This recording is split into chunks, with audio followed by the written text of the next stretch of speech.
삶에는 두 길이 있습니다. 오늘 본문에 보면 한 부자 청년이, 여기는 우리 한 사람 그렇게 되어 있는데 마태복음 19장에 보면 이 사람은 청년이라고 되어 있고 또 부자였다 그렇게 표현이 되어 있습니다. 같은 이야기가 누가복음 18장에 나오는데 누가복음에서는 이 사람은 고급 관료로 그렇게 언급이 되어 있습니다. 그러니까 젊은 나이에 부자도 됐고 관료도 된, 관리가 된 사람이에요. 여러 가지로 봐서 상당히 중류 이상의, 어쩌면 상류층의 삶을 누리고 있는 사람이라고 볼 수 있는데, 예수님께서 제자들하고 함께 길을 떠나셨습니다. 근데 급하게 이 사람이 예수님 앞에 와가지고 무릎을 꿇고 여쭈어요. 상당히 깊은 관심을 가지고 있는 그런 질문이 이 사람에게서 예수님을 향하여 질문이 됩니다.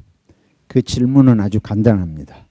내가 무엇을 해야 영생을 얻겠습니까? 내가 영생을 얻기 위해서는 무엇을 해야 되겠습니까? 굉장히 심각하고 중요한 질문으로 생각을 했던 것 같습니다. 예수님께서 이 질문을 하는, 이 진지하게 묻는 사람을 향해서 되묻습니다. 성경에, 계명에 뭐라고 되어 있느냐? 이 사람이 내가 어릴 때부터 이 계명을 다 지켰습니다. 10계명을 말하는 거죠. 도둑질하지 말라든지 거짓 증거하지 말라. 여러 그 10계명을 네가 알지 않느냐? 이 사람이 어릴 때부터 다 그것은 지켰습니다. 그러니까 예수님께서 한 말씀을 하세요. 너에게 아직 한 가지 부족한 것이 있다. 내가 가진 것을 다 팔아. 누구에게 주고? 가난한 자에게 주고 와서 나를 따르라.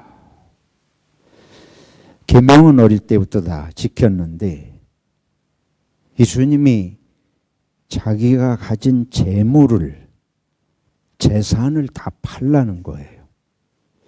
아마 다 팔라고 그러신 거 보니까 현금이 아닌 것이 분명하고, 예수님이 이 사람이 재산이 많은 걸 어떻게 아셨는지 우리로서는 알 수 없지만 예수님은 이미 다 아시고 그걸 다 팔아라. 단순히 파는 게 아니고 팔아서 가난한 자에게 주라. 그리고 와서 나를 따르라. 근데 이 사람이 실제로 재물이 많았습니다. 그래서 고민이 돼가지고 근심하면서 어떻게 했다? 떠나갔다. 그걸 할 자신이, 용기가 없었던 거예요. 그래서 고민하고 슬픈 기색을 띠고 예수님에게서 떠나갔다. 그게 오늘 내용입니다.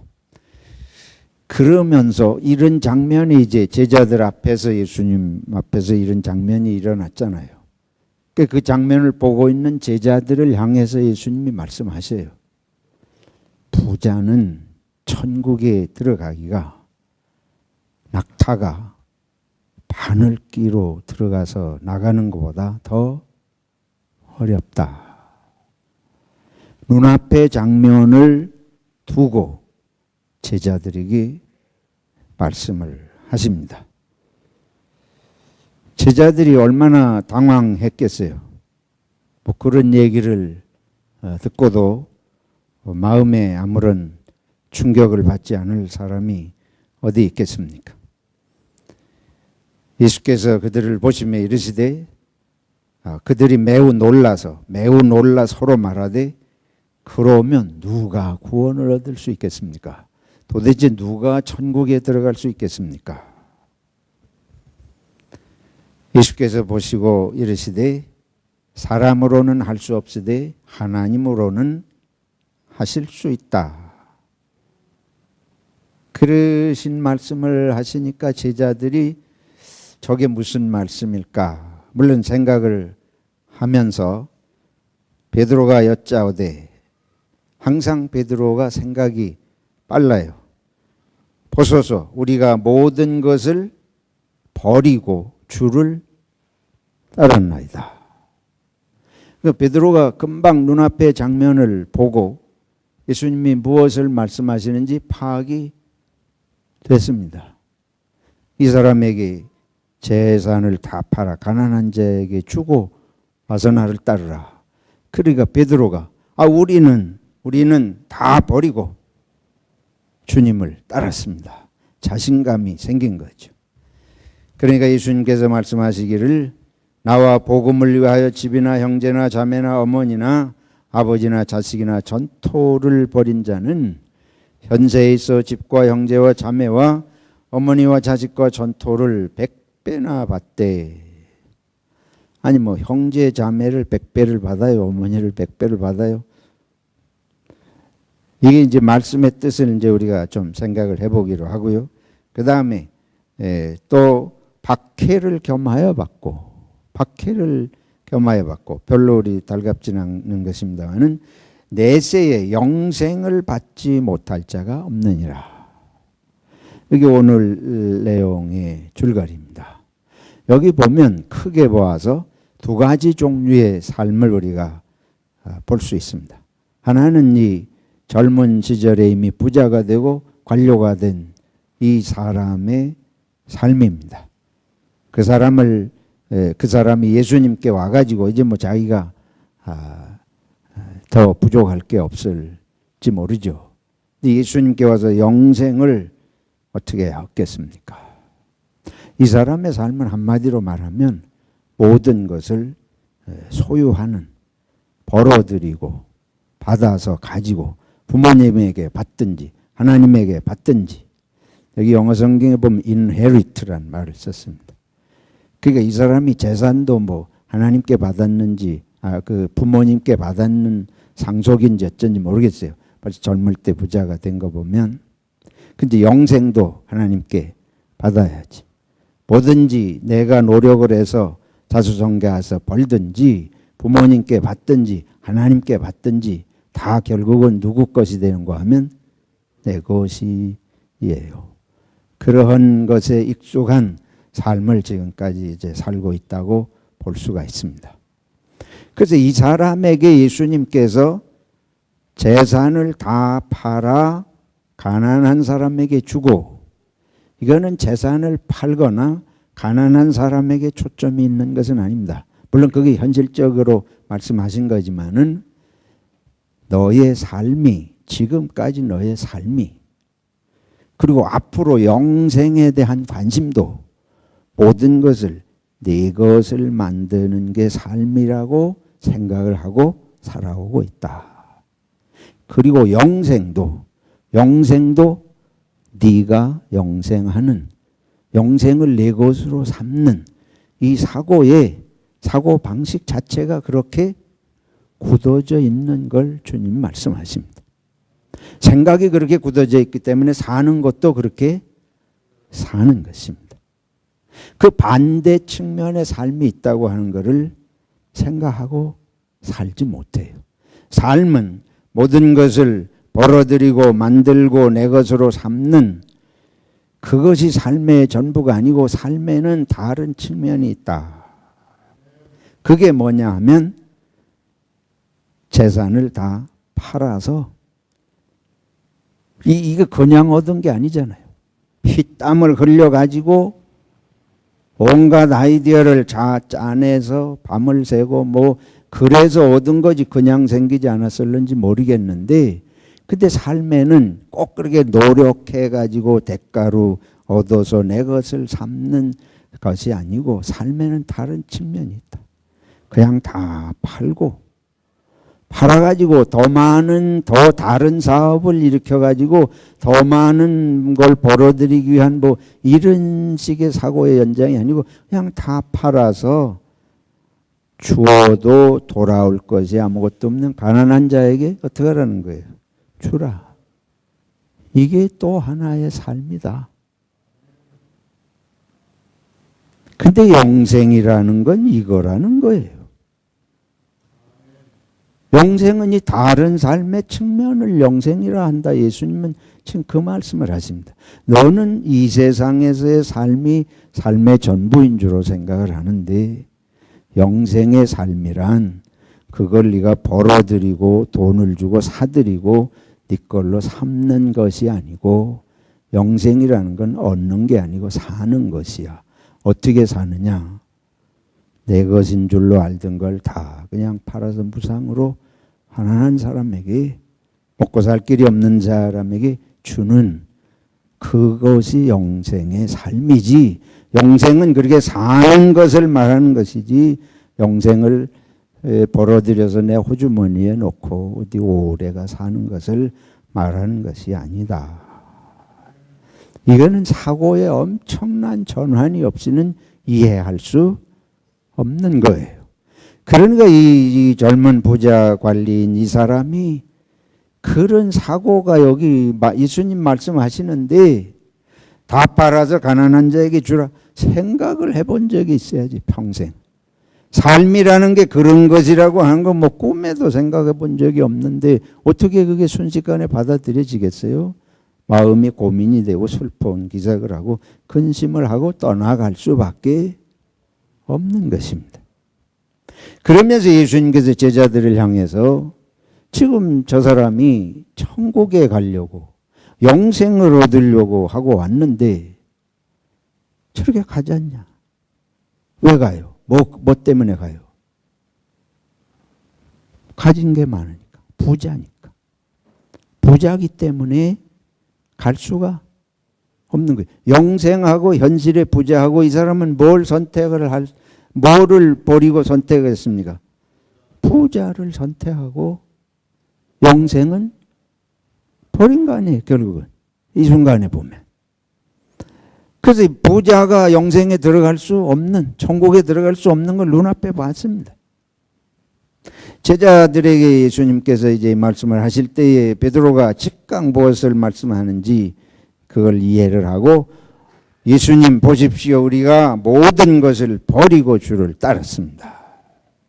근데 제자들이 본래 이랬던 사람들이 아닙니다. 이 장면을 우리가 이 지금 연상을 해볼 수 있는 장면이 있어요.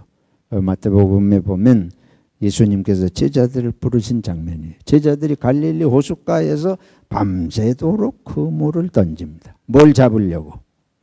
물고기를 잡으려고. 물고기가 그들의 생활 수단입니다. 생업이에요. 물고기 잡는 게. 밤새도록 잡았는데 한 마리도 못 잡았대잖아요. 얼마나 참담해요. 예수님께서 오셔가지고 그물을 어디다 던지라? 깊은 데다 던지라.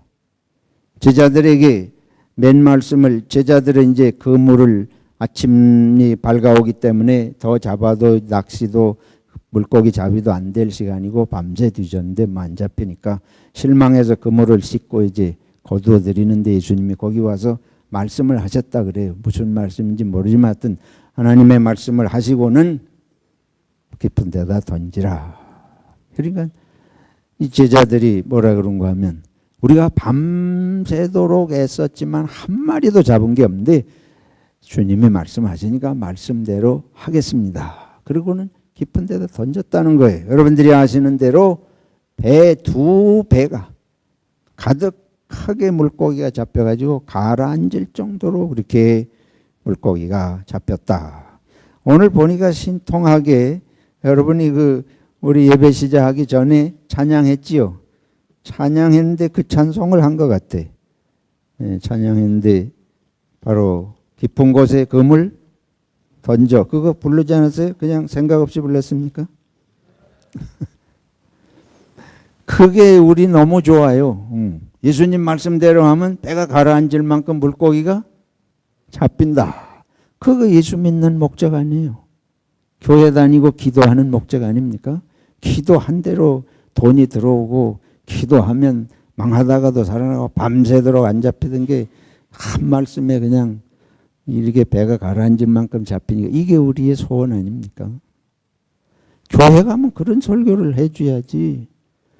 그러니까 이런 복음성가도 그런 복음성가가 나오는 거예요. 이거 아주 유명해요. 사람들이 부를 때마다 기분이 좋아지고 그런 건데, 근데 그 다음에 다 잔뜩 잡았는데 그 뒷부분에 가보면 베드로가 갑자기 예수님 앞에 무릎을 꿇고 주님 우리를 떠나십시오. 나는 뭐입니다?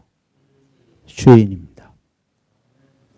그 예수님께서 말씀하시기를 이제 후로는 너희가 사람을 낚는 어부가 되리라. 그 유명한 말씀을 하시고 그 다음에 보면 제자들이 배와 그물을 어떻게 하고 버려두고 예수를 쫓으니라. 이 장면하고 꼭 이렇게 대칭적으로 볼 수 있는 장면이 그때 일어났습니다. 제자들이 그 상황에 제자들도 이 부자 청년처럼 물고기를 밤새도록 잡는, 밤새도록 한 마리도 못 잡았는데도 계속 던졌을 거 아니에요. 새벽이 올 때까지 했으니까 어느 순간에 잡힐 것인가. 그게 소원이고 그게 꿈이고, 그러다 안 되니까 실망하고 이제 가려는데 말씀대로 하니까 예수 믿으니까 대박이 터진다. 우리 세상식으로 말하면 더 뭐 예수 믿는 목적 뭐 필요해요? 그거 진짜 횡재하는 건데 이 어떻게 된 건지 모르겠어요. 오늘도 여기 베드로가 여짜와 이르되 벗어서 우리가 모든 것을 버리고 주를 따랐나이다. 베드로가 즉각적으로 이 말을 할 수 있었던 것은 그때의 자기가 바로 그 자리에서 나는 주인으로소이다. 자기 속에 뭐가 일어났어요. 이 베드로가 이상한 사람이고, 다른 말로 하면 예수님께로부터 이들이 물고기 잡이하던 삶에 가슴에 뭐가 변화가 일어나는 능력이 역사해서 이 사람이 생각이 바뀌는 현상이 그때 그 장면에서 일어난 것입니다. 베드로가 그때 그 장면을 자기는 경험을 했기 때문에 이 상황에서 지금 보는 거예요. 저 젊은이가 우리가 몇 년 전에 예수님 갈릴리 바닷가에서 물고기 잡이 할 때에 못 잡다가 잡은 경험이 있는데, 그렇게 배에 가득하게 잡았는데 예수님이 사랑 남는 어부가 되리라 하시면서 우리가 다 버리고 따랐다. 지금 그 순간이다. 이 사람이, 이 사람에게 예수님께서 재물을 가진 걸 다 팔아 가난한 자에게 주고 나를 따르라 하시는 말씀이 자기들이 갈릴리 호숫가에서 겪었던 경험을 예수님은 이 사람에게 그걸 경험하도록 말씀을 하시는 것입니다. 근데 이 사람은 그걸 못 받아들이고 어떻게 한 거예요? 떠나간 거예요. 그러니까 그런 장면의 경험이 있기 때문에 이 대답이 베드로가 즉각적으로 나올 수 있는 것이지, 그런 거 없이 이런 말을 할 수가 없어요. 그래서 여기 두 가지 삶의 모습을 우리가 봅니다. 하나는 모든 것을 내 것으로 만들어 드리는 것에서 인생의 기쁨을 느끼고 그게 행복인 것으로 생각하고, 뭐든지 하나가 들어올 때마다 행복해. 뭐든지 하나가 생길 때마다, 내 것이 될 때마다 기분이 좋고 기도의 응답이 돼서 감사하고 만족하고. 근데 예수님은 다 팔아. 다 팔아 가난한 자에게 주라.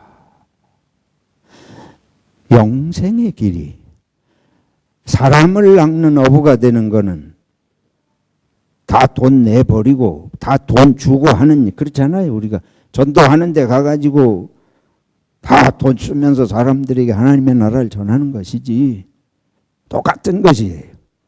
하나님의 나라, 영생, 참된 영적인 생명을 갈망하는 마음에는 이 삶의 다른 측면을 보아야 된다고 말씀을 하시는 것입니다. 내가 죽어가지고 그때부터 영생이 시작되는 게 아무 소용이 없어요.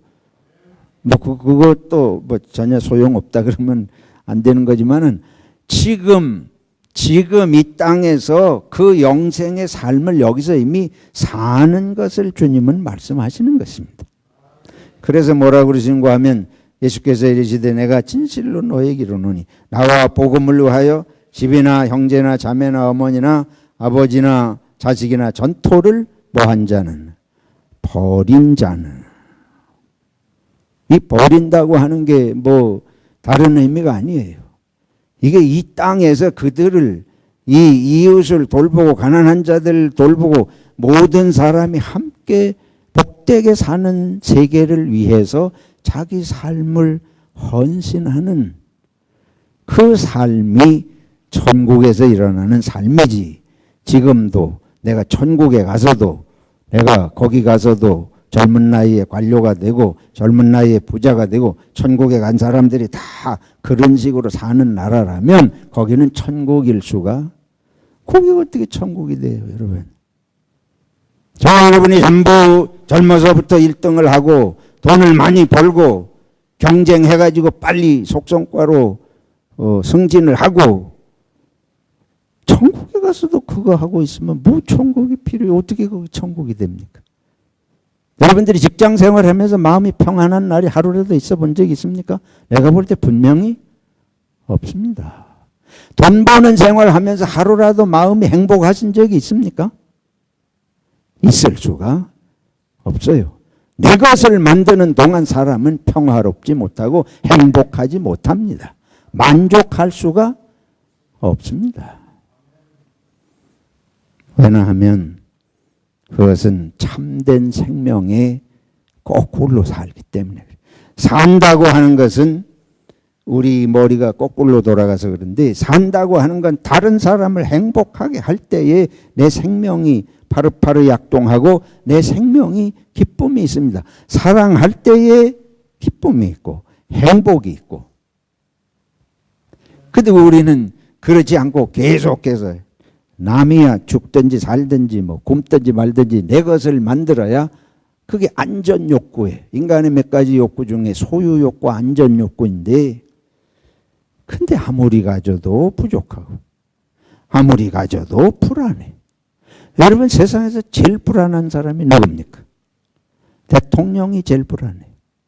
회사의 사장이 항상 제일 불안해. 꼭대기 앉은 사람이 항상 세상에서 가장 불안한 것입니다. 왜 5.18을 일으키고 군대를 투입을 해요? 그 사람이 불안하기 때문에, 평안하지 않기 때문에. 권력이 자기 것인 줄로 아는 사람은 항상 불안해. 왜냐하면 누가 어느 날 자기를 죽이고 뺏어갈는지 알 수가 없어요. 어느 구석에서 연기만 나도 마음이 불안한 거예요.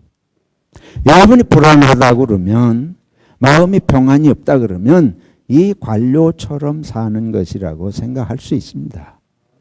그거는 슬픈 기색을 하며 근심하며 떠나가니라. 왜? 이 사람이 가진 것이 많음으로.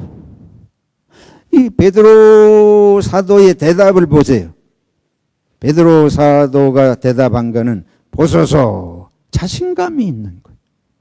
우리가 모든 것을 버리고 주님을 따랐나이다. 이미 다 버렸는데 뭐 고민할 게 뭐예요?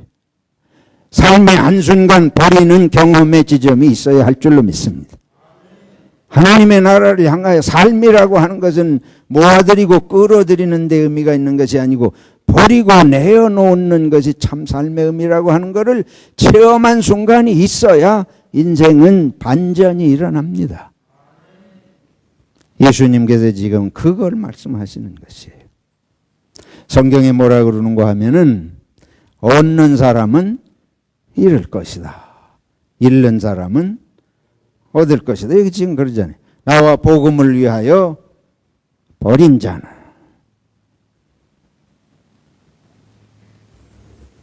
마태복음, 누가복음에는 무릇 자기 목숨을 보존하고자 하는 자는 잃을 것이요 잃는 자는 살리라. 그래서 예수님 말씀은 삶의 행복이나 의미나 만족은 보는 거하고 다르다. 지금 내 머릿속에 판에 박힌 듯이 고정관념으로 들어박혀 있는 그 생각하고 실질적인 삶의 축복과 은혜와 행복은 다르다. 근데 그거를 믿어줘야 말이죠. 그거를 지금 경험할 수 있는 길을 예수님이 말씀하신 거예요. 근데 이 사람은 그게 믿어지질 않아. 그래서 우리들이 참 삶의 행복과 기쁨과 의미를 제시해 주는 길이 예수님의 말씀입니다. 그 말씀을 한번 실천해 보는 거예요. 그걸 해봐야 베드로같이 아무것도 없이 예수님을 따라다니면서도 삶의 불안과 불만족과 부족감에서 자유할 수가 있는 것입니다. 성경이 말씀할 때에 이 부자 청년처럼 근심이 될 수밖에 없어요. 가진 것이 있으니까. 그걸 예수님이 직선적으로 내놓으라 그러시니까 어떻게 예수님이 알고 그걸 딱 꼬집어서 얘기를 하시는. 계명은 다 지켰다. 아주 훌륭한 종교인이다. 어릴 때부터. 근데 한 가지 부족하다.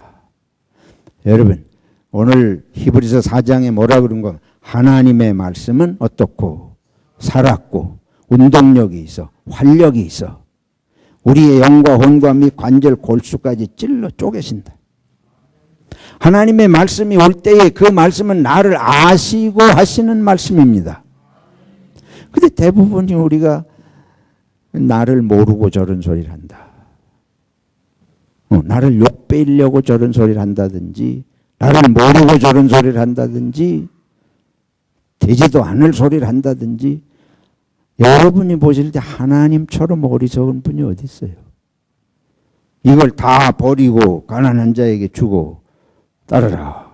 그러면 내가 예수님 말씀대로 하면 그 다음엔 내 인생은 누가 책임집니까? 이게 안 믿어지는 거예요. 여러분이 성경이 믿어지지 않고 예배 시간에 설교가 믿어지지 않아서 뭐 설교 불평하는 사람 얼마나 많아요. 당연합니다. 가진 게 많은 사람 들리지 않아요. 돈 벌려고 몸부림치는 사람 들리지 않습니다. 슬픈 기색을 하고 근심하면 어떻게 해요? 떠나가요. 우리가 마음을 가다듬고 말씀을 받아서 그걸 한번 해보면 해방이 와요. 자유가 와요. 나를 붙들고 재물이 이 사람을 종으로 삼고 있는 것입니다. 못 버리죠. 버리면 천국이 온다는데도 버리는 게 영생의 길이라는데 팔아서 가난한 자에게 주는 게 영생의 길이라는데 기적을 일으키시고 말씀을 가르치시는 걸 보니까 이 청년이 예수님 이게 보통 분이 아니시다. 그러니까 쫓아와가지고 무릎 꿇고 영생에 대한 걸 물었을 거 아니에요. 그냥 아무나 보고 그렇게 하겠습니까? 길 가시는데 그냥 쫓아 달려와가지고 무릎 꿇고 할 때는 이분이 보통 분이 아니라고 믿으니까 그렇게 했겠는데 그렇게 믿는데도 막상 말씀을 주실 때는 이거는 안 된다. 이게 이분 믿고 있다가 다 팔아가지고 내 인생에 뭐가 알거지가 되고 내가 뭐가 되겠냐. 여러분이 교회를 50년을 다녀도 말씀대로 한번 해보지 않으면 그냥 갈 수밖에 어느 날 가게 되어 있습니다. 어느 날 가게 되어 있는 거예요. 말씀을 자꾸 비판하고 거부하고 탓하지 말고 내가 한 번이라도 그렇게 해보는 게 사는 길이. 해보면 살아. 예수님이 뭐라고 약속하시는가 하면 이렇게 버린 자는 현세에서 집과 형제와 자매와 어머니와 자식과 전토를 100배나 받대. 왜? 그렇게 베풀면 다 내 자식이고 다 내 부모고 다 내 형제예요. 가진 걸 다 팔아서 가난한 자에게 줘보세요. 그게 여러분의 형제고 부모고 자식이고 뭐가 다릅니까? 우리가 내가 누구에게 물려주려고 그래요? 자식에게 물려주려고 그러죠. 요새는 교회도 자식에게 세습하는 세상에. 근데 그거를 남에게 줘보세요. 그러면 그 사람이 내 자식인 거예요. 그렇지 않습니까? 남에게 줘보면 그 사람이 자식처럼 귀하게 될 수밖에 없습니다. 우리가 이런 생각이나 체험이 없기 때문에 끝까지 나는 육신의 혈육에 집착을 하잖아요. 그걸 넘어서지 못하는 거예요. 왜? 한 번 이걸 버려본 적이 없거든. 한 번도 그렇게 실천해 본 적이 없잖아요. 그래서 뭐라고 그러신가 하면 그러나 먼저 된 자로서 나중되고 나중된 자로서 먼저 될 자가 오래 믿은 게 중요한 게 아니고 실천하는 게 중요합니다. 실천하면 늦게 믿었어도 실천하면 체험을 하고 진짜 제자가 될 수 있고 오래 딸랑딸랑 쫓아다녀도 실천해 본 적이 없으면 안 된다는 거예요. 아직 아니라. 이거는 여러분들뿐만 아니고 저도 마찬가지입니다. 누구에게나 우리들이 말씀이라고 하는 것은 항상 내가 지금 살아가는 방식하고 잘 맞지 않아요. 내가 원하고 내가 생각하는 이거하고 맞지 않아요. 여기 이 복음성가를 교회 오래 다닌 사람이 지었을 거 아니에요. 그렇지 않습니까? 근데 이 사람이 금을 던져 그 행복한 노래를 지었는데 금을 버리고 떠나갔다는 얘기는 이 가사에 없는 것 같아요. 가사 다시 가져와 봐요. 어디 있는지. 그래서 이 복음성가는 교회에서 부르지 말아야 된다. 나는 그렇게 생각하는 사람입니다. 이거는 이 복음의 진수를 알지 못하고 자기식으로 성경의 일부분만 가져다가 노래를 만들어요. 근데 오늘 제가 이렇게 설교하라고 이 가사를 준 거 같아요. 우리 부르게. 사랑하는 성도 여러분, 하나님은 여러분을 아십니다. 망하게 하시려고 하는 게 아니고 고지되게 하시려고 하는 게 아니고 현세에서도 하나님의 복된 길로 인도하시거니와 영생의 길과 함께 마음의 참된 평화와 행복의 축복의 길을 주님은 말씀하시는 것이에요. 말씀을 믿으시고 그 말씀대로 한번 실천해 볼 생각을 하시기 바랍니다. 교회에서 설교 비판하는 사람보다 교만한 사람이 없습니다. 이해를 하시고 들으시기 바랍니다. 내가 그 하나님의 말씀보다 그 보통 무서운 게 아니에요. 하나님의 말씀은 나를 하시고 하시는데 그 말씀대로 하면 내가 뒤집어져서 참 축복의 길을 가도록 말씀하시는데 그걸 내가 거꾸로 뒤집는 소리를 하면 나는 영원히 희망이 없잖아요. 성경 말씀대로는 희망이 없습니다. 그래서 여러분들이 마음을 하나님 내가 그거 못할 것 같은데 이 마음이 복잡한데 어떻게 해야 됩니까? 기도하고 하나님께 여쭈고 모이면 같이 그렇게 이게 참 우리가 받기 어려운데 나 현실적으로 솔직히 이 참 말씀대로 하기 어렵습니다. 그런 말은 얼마든지 할 수 있어요. 그렇게 논의를 하고 서로 마음을 구하고 그래도 해봅시다. 이럴 수 있지 않습니까? 뭐 격려하고 이런 그룹 모임이 되고 교회의 모임이 돼야지 이거를 말씀이 나오는 대로 그걸 뒤집는 얘기를 여러분이 아무리 똑똑해도 하나님의 지혜를 당할 수가 없습니다. 나는 제가 이걸 만들어서 하는 얘기를 하면 내가 이런 얘기 할 수 없어요. 저는 최선을 다해서 성경대로 하려고 하는 사람입니다. 성경이 말씀하기 때문에 저도 이 말씀대로 안 되는 사람이에요. 근데 내가 되는 것만 하면 어떻게 돼요? 내가 편식을 하는 사람 되지 않겠어요? 내가 할 수 있는 것만 하라고 내가 이 자리에 부름받은 것도 아니고 하나님이 주시기 때문에 하는 말씀이에요. 그러니까 아주 더 심하게 말씀드리면 나보고 뭐라 그러지 말고 인간적인 얘기를 한번 드려봅니다. 누구에게 기도하시기 바랍니다. 하나님께 기도하고 여쭤보세요. 그리고 성경을 연구해 보세요. 저 이상진이가 지 개인적인 생각을 자꾸 우리한테 강요해야 되는지 성경이 그렇게 말씀하시는지 연구하시고 그리고 연구했는데 네 생각이 아니다. 내가 보니까 그게 아니다. 그러면 저한테 와서 얘기를 하세요. 예수님께서 이 보좌 청년에게 사랑하사 그런 표현이 여기 있어요. 보시고 사랑하사 가진 걸 다 팔아 가난한 자에게 주라. 이 젊은이를 어떻게 하사? 사랑하사. 말씀대로 제가 드리는 거는 제가 여러분을 사랑하기 때문입니다. 나 예수님처럼 사랑한다고는 할 수 없지만은 내가 여러분을 사랑하고 진실하게 대하고 싶은 마음이 없으면 내 좋은 식대로 여러분 마음에 걸슬리지 않는 거 골라가면서 할 재주가 내가 뭐 없어서 그럽니까? 주님은 정말 이 사람을 사랑하시고 정말 영생의 길을 제시하시며 하시는 말씀입니다. 믿고 교회 생활하시기를 축원합니다. 믿고 신앙생활하시고 믿고 성경을 읽으시고 믿음으로 그룹 생활하시고 믿음으로 교회 생활하면 하나님께서 영광을 받으시고 또 우리들의 삶을 통해서 열매를 맺으시는데 결론적으로 한 말씀 드린 그거 실천이 뭐냐 하면 주일 지키는 거예요. 시간을 예배를 드리는 이 시간을 하나님께 내드리는 내게 중요한 거 있으면 언제든지 예배를 잘라먹는 이거 훈련이 안 되는 거예요. 내 것을 다 하나님께 하나님의 말씀이 중요하다. 하나님을 예배하는 게 중요하다. 이게 가치관의 우선순위가 정해지는 게 중요하다 하는 걸 알면 예배하는 걸 1순위로 그래서 안식일을 지키라. 안식일이 거룩하다. 거룩하다는 건 뭐냐? 천국의 삶의 스타일을 거룩한 삶이라 그러는 것입니다. 그러니까 하나님에게 예배하는 걸 중요시 여기는 삶이 거룩한 삶이고 그게 내어드리는 삶이죠. 그 마음으로 이웃에게 시간을 할애해서 도울 수 있습니다. 성경의 두 번째 11조 하라 그럽니다. 제가 잘 안 하는 말씀인데 헌금하라.